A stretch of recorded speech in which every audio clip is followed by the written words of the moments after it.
السلام علیکم ورحمۃ اللہ حضور. میرا نام شاہد رضوان ہے.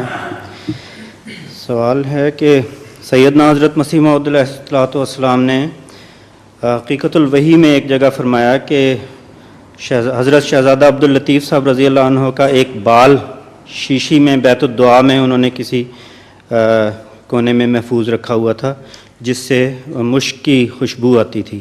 مجھے کہاں ہے ذکر تو ہے, کہاں ملتا ہے ذکر؟ حقیقت الوحی حقیقت الوحی میں. حقیقت الوحی میں. تو وہ کہاں گئی شیشی؟